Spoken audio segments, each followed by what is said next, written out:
ನಾನು 86 kg ಇದ್ದವಳು 71 kg ಬಂದಿದ್ದೀನಿ. ವಯಸ್ಸಾದ್ಮೇಲೆ smart ಆಗಿ ಕಾಣ್ತೀರಾ ಅಂದ್ರೆ ಜಿನ್ನಿ. 126 kg ವೇಟ್ ಇದ್ದು ನಾವು ಈಗ 114 kg ಲೆಕ್ಕ ಬಂದಿದ್ದೀವಿ. ಯಾವುದೇ ಸೈಡ್ ಎಫೆಕ್ಟ್ ಆಗಿಲ್ಲ ನಮಗೆ. 84ರಿಂದ 50 kg ಬಂದೆ. ಆಮೇಲೆ ಸಣ್ಣಗೆ ಫಿಟ್ ಆಗಿದ್ದೀನಿ. ಅದಕ್ಕೆ ನಾನು ಯೂಸ್ ಮಾಡ್ತಾ ಇರೋದು ಜೀನಿ ಸ್ಲಿಮ್. ಜಿಲ್ಲಾ ಪಂಚಾಯತಿ ತಾಲೂಕು ಪಂಚಾಯತಿ ಚುನಾವಣೆ ಈಗಾಗಲೇ ದಿನಾಂಕವನ್ನ ಘೋಷಣೆ ಮಾಡಿ ನಿಗದಿ ಮಾಡಿ ಅಂತಕ್ಕಂಥದ್ದು ಕೋರ್ಟ್ ಕಡೆಯಿಂದ ಈಗಾಗಲೇ ಆದೇಶ ಹೊರಡಿಸಿದ್ದಾರೆ.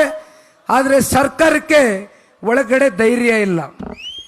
ಸರ್ಕಾರ ಈಗಾಗಲೇ ಒಳಗಡೆ ಸರ್ಕಾರದಲ್ಲಿ ಕೂತಿರ್ತಕ್ಕಂಥ ವ್ಯಕ್ತಿಗಳಿಗೆ ಬಹಳ ಚೆನ್ನಾಗಿ ಗೊತ್ತಿದೆ. ಜಿಲ್ಲಾ ಪಂಚಾಯತಿ ತಾಲೂಕು ಪಂಚಾಯತಿ ಚುನಾವಣೆ ಘೋಷಣೆ ಆದ ಮರು ದಿನ ಇವತ್ತು ಕಾಂಗ್ರೆಸ್ ಕರ್ನಾಟಕ ರಾಜ್ಯದಲ್ಲಿ ಎಲ್ಲಿದೆ ಅಂತಕ್ಕಂಥ ದುರ್ಬಿನ್ ಹಾಕಿ ಹುಡುಕ್ತಕ್ಕಂಥ ವಾತಾವರಣ ಸೃಷ್ಟಿಯಾಗ್ತದೆ ಅಂತಕ್ಕಂಥ ಭಯದ ವಾತಾವರಣದಿಂದ ಇವತ್ತು ಕಾಂಗ್ರೆಸ್ನವರು ಚುನಾವಣೆ ನಡೆಸಲಿಕ್ಕೆ ಮುಂದೆ ಬರ್ತಾ ಇಲ್ಲ. ಕಳೆದ 2 ವರ್ಷದ ಕಾಂಗ್ರೆಸ್ನ ಈ ಸರ್ಕಾರದ ಅವಧಿಯಲ್ಲಿ ವೆಂಕಟಶಿವರೆಡ್ಡಿ ಅವರು ಮಾತನಾಡಬೇಕಾದ್ರೆ ಹೇಳ್ತಾ ಇದ್ರು, ಇವತ್ತು ಅವ್ರಿಗೆ ಸಿಕ್ಕಬೇಕಾಗಿರ್ತಕ್ಕಂಥ ಅನುದಾನ ತಡೆ ಒಡ್ಡಿರ್ತಕ್ಕಂಥದ್ರ ಬಗ್ಗೆ ಇವತ್ತು ನಿಮಗೆ ಅವ್ರ ಕೈಯಲ್ಲಿ ಒಂದು ಹಾಳೆ ಇಟ್ಕೊಂಡದ್ರ ಬಗ್ಗೆ ಚರ್ಚೆ ಮಾಡ್ತಾ ಇದ್ರು.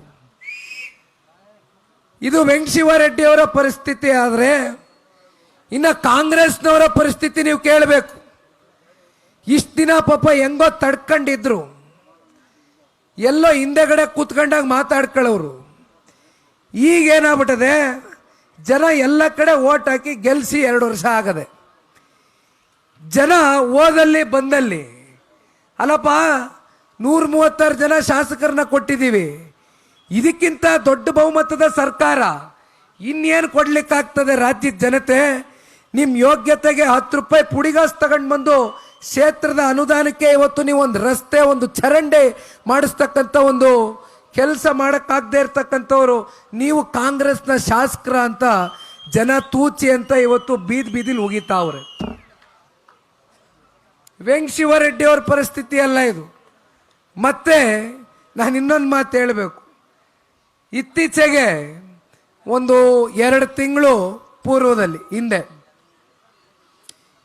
ಹೊಸದಾಗಿ ಗೆದ್ದಿರ್ತಕ್ಕಂಥ ಜನತಾದಳ ಪಕ್ಷದ ಶಾಸಕರಿಗೆ ಪಾಪ ನಮ್ಮ ರಾಜ್ಯದ ಉಪಮುಖ್ಯಮಂತ್ರಿಗಳು ಆಹ್ವಾನ ಕೊಟ್ಟು ಕರೀತಾರಂತೆ. ಬರ್ರಪ್ಪ, ನಿಮಗೆಲ್ಲ ಅನುದಾನ ಕೊಡ್ತೀನಿ, ನಿಮಗೆ ನೀರಾವರಿಯಲ್ಲಿ ದೊಡ್ಡ ಮಟ್ಟದಲ್ಲಿ ಗ್ರ್ಯಾಂಟ್ಗಳನ್ನ ಕೊಡ್ತೇನೆ ಬನ್ನಿ ಅಂತ ಕರೆದು ನನಗೆ ಫೋನ್ ಮಾಡಿದರು. ನನ್ನ ಯುವ ಸಮುದಾಯದ ಮಿತ್ರರು, ಮೊದಲನೇ ಬಾರಿ ಶಾಸಕರಾಗಿ ಆಯ್ಕೆಯಾಗಿರ್ತಕ್ಕಂಥವ್ರು. ಉಪಮುಖ್ಯಮಂತ್ರಿಗಳು ಕರೀತಾವ್ರೆ, ನಮ್ಮ ತಾಲೂಕಿನ ನೀರಾವರಿ ವಿಚಾರವಾಗಿ ಅನುದಾನ ಕೊಡ್ತಾರಂತೆ, ಮಾತಾಡಕ್ಕೆ ಕರೀತಾವ್ರೆ, ಏನು ಮಾಡೋದು ಅಂದರು. ದಯಮಾಡಿ ಹೋಗಿ ಬನ್ನಿ, ಯಾರಪ್ಪನ ಮನೆ ದುಡ್ಡು, ಕರ್ನಾಟಕ ರಾಜ್ಯದ ಜನತೆಯ ತೆರಿಗೆಯ ದುಡ್ಡು, ಅವ್ರ ಜೇಬಿಂದ ಕೊಡ್ತಕ್ಕಂಥದ್ದೇನೆಲ್ಲ ಹೋಗಿ ಬನ್ನಿ ಅಂತಂದೆ. ಹೋಗಿದ್ರು. ಪಾಪ ಕೂರ್ಸ್ಕೊಂಡವ್ರೆ, ಅಭಿವೃದ್ಧಿ ವಿಚಾರ ಬಿಟ್ಟು ಬೇರೆ ಎಲ್ಲ ರಾಜಕಾರಣ ಮಾತಾಡವ್ರೆ. ಪಾಪ ಇಷ್ಟು ದಿನ ಹೇಳೋರು 18 ಜನ ಶಾಸಕರಲ್ಲಿ 12 ಜನ ಶಾಸಕರನ್ನ ಖಾಲಿ ಮಾಡಿಸ್ಬಿಡ್ತೀವಿ ನಾವು, ಅವಾಗ ಜನತಾದಳ ಪಕ್ಷದ ಚಿಹ್ನೆನೂ ಕೂಡ ಕುಸಿದೋಗುತ್ತೆ ಅಂತ ಪಾಪ ಭಾಳ ಜನ ಮಾತಾಡ್ತಾ ಇದ್ರು ಹಿಂದೆಗಡೆ. ಮಹಾನ್ ಭಾವರುಗಳು ಹೋದ್ರು, ನಮ್ಮವರು ಕುಂತ್ಕೊಂಡ್ರು. ಅಲ್ಲಿ ರಾಜಕಾರಣ ಹೆಂಗೈತಪ್ಪ ಕುಮಾರಣ್ಣನ ಆರೋಗ್ಯ? ನನಗೆಲ್ಲ ಗೊತ್ತು ಕಂಡು ಬಿಡ್ರೋ, ನೀವೇನು ಹೇಳಲ್ಲ. ಏನಪ್ಪ ಮುಂದೆ ನಿಖಿಲ್ ಕುಮಾರಸ್ವಾಮಿ ಪಕ್ಷದ ರಾಜ್ಯಾಧ್ಯಕ್ಷ ಆಯ್ತಾನಂತೆ? ಬರೀ ಅವ್ರಿಗೆ ನಮ್ಮ ಪಕ್ಷದ್ದೇ ಚಿಂತೆ. ಕರೆದ್ರು, ಕುಂಡ್ರಿಸ್ಕೊಂಡ್ರು, ಮಾತಾಡಿದ್ರು, ತಲೆ ಸವರಿದ್ರು. ಫೋಟೋಗ್ರಾಫರ್ನ ಕರೆಸಿದ್ರು, ಬಾಪ ಒಂದು 4 ಒಳ್ಳೆ ಬಿಗಿಯಾಗಿ ಫೋಟೋ ಇಡ್ಕ, ಇದು ಎಲ್ಲ ಕಡೆ ಆಚೆ ಕಡೆ ಸೋಷಿಯಲ್ ಮೀಡಿಯಾಗಳಲ್ಲಿ ಹಾಕಬೇಕು, ಜನತಾದಳ ಪಕ್ಷದವ್ರು ನಮ್ಮ ಜೊತೆ ಬಂದ್ಬಿಡ್ತಾರೆ ಮುಂದೆ ಅಂತ ತೋರಿಸ್ಕೋಬೇಕಲ್ಲ.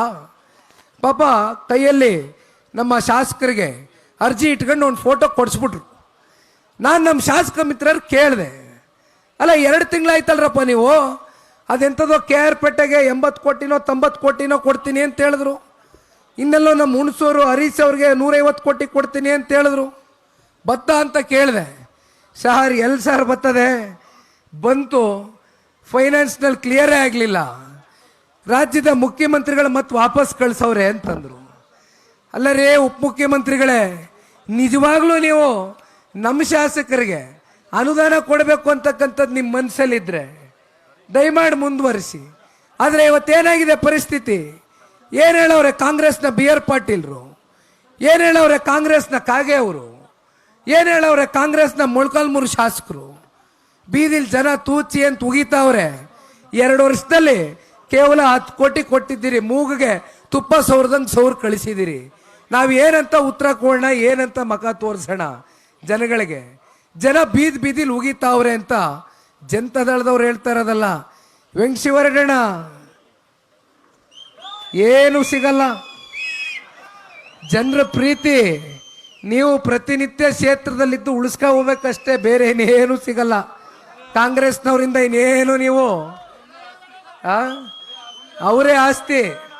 ನೋಡಿ, ವೆಂಕಟೇಶ್ವರರೆಡ್ಡಿ ಅವರು ಬಹಳ ಮನನೊಂದು ಒಂದು ಮಾತನ್ನ ಹೇಳ್ತಾ ಇದ್ರು ಹಿರಿಯಕರು. ನನಗಿರ್ತಕ್ಕಂಥದ್ದು ಒಂದೇ ಸೈಟು 88 ಅಂದರೆ ನೋಡಿ ನೀವು ಹುಟ್ಟಿದ್ದು ದಿನಾಂಕ ಅಂತ ನೆನ್ಸ್ಕೊಂಡು ಹೇಳ್ತಾ ಇದ್ರು. ಅಣ್ಣ, ನಮ್ಮ ಕಾರ್ಯಕರ್ತರು ನಿನ್ನ ಇಷ್ಟು ವರ್ಷ ಬೆಳೆಸಿ ಹರಿಸಿ ಸಾಕವ್ರೆ, ನೀನು ನಾಳೆ ಮನೆ ಕಟ್ಬೇಕಾ ಹೇಳೋ? ಪಾಪ ಚಂದ ಇಟ್ಟು ಮನೆ ಕಟ್ತಾರೆ ನಮ್ಮ ಕಾರ್ಯಕರ್ತರು, ಅಷ್ಟು ಸದೃಢವಾದವ್ರು ನಮ್ಮ ಕಾರ್ಯಕರ್ತರು. ನಮ್ಗೆ ಯಾಕಣ್ಣ ಮನೆ? ಅವ್ರ ಮನಸ್ಸಲ್ಲೇ ಅವ್ರ ಹೃದಯದಲ್ಲೇ ನಮ್ಗೊಂದು ಸ್ಥಾನ ಕೊಟ್ಟ ಮೇಲೆ ಇನ್ನು ಅದಕ್ಕಿಂತ ಯಾಕೆ ಬಾರಣ? ಎಲ್ಲ ಬರ್ತದೆ, ಭಗವಂತ ಕೊಡ್ತಾನೆ, ಜನ ಕೊಡ್ತಾರೆ. ನಾನು 86 kg ಇದ್ದವಳು 71 kg ಬಂದಿದ್ದೀನಿ. ವಯಸ್ಸಾದ್ಮೇಲೆ ಎಷ್ಟು ಸ್ಮಾರ್ಟ್ ಆಗಿ ಕಾಣ್ತೀರಾ ಅಂದ್ರೆ ಜಿನ್ನಿ. 126 kg ವೇಟ್ ಇದ್ದು ನಾವು ಈಗ 114 kg ಲೆಕ್ಕ ಬಂದಿದ್ದೀವಿ. ಯಾವುದೇ ಸೈಡ್ ಎಫೆಕ್ಟ್ ಆಗಿಲ್ಲ ನಮಗೆ. 84ರಿಂದ 50 kg ಬಂದೆ, ಆಮೇಲೂ ಸಣ್ಣಗೆ ಫಿಟ್ ಆಗಿದ್ದೀನಿ. ಅದಕ್ಕೆ ನಾನು ಯೂಸ್ ಮಾಡ್ತಾ ಇರೋದು ಜೀನಿ ಸ್ಲಿಮ್. 84ರಿಂದ 50 kg ಬಂದೆ, ಆಮೇಲೂ ಸಣ್ಣಗೆ ಫಿಟ್ ಆಗಿದ್ದೀನಿ. ಅದಕ್ಕೆ ನಾನು ಯೂಸ್ ಮಾಡ್ತಾ ಇರೋದು ಜೀನಿ ಸ್ಲಿಮ್. ಸಣ್ಣ ಆಗಕ್ಕೆ ಜೀನಿ ಸ್ಲಿಮ್ ಯೂಸ್ ಮಾಡದೆ ಹೆಲ್ದಿನೂ ಅದೇ. ನೀವು ಸಣ್ಣ ಆಗ್ಬೇಕಾ, ಹೆಲ್ದಿ ಆಗ್ಬೇಕಾ? ಹಾಗಿದ್ರೆ ಜೀನಿ ಸ್ಲಿಮ್ ಯೂಸ್ ಮಾಡಿ.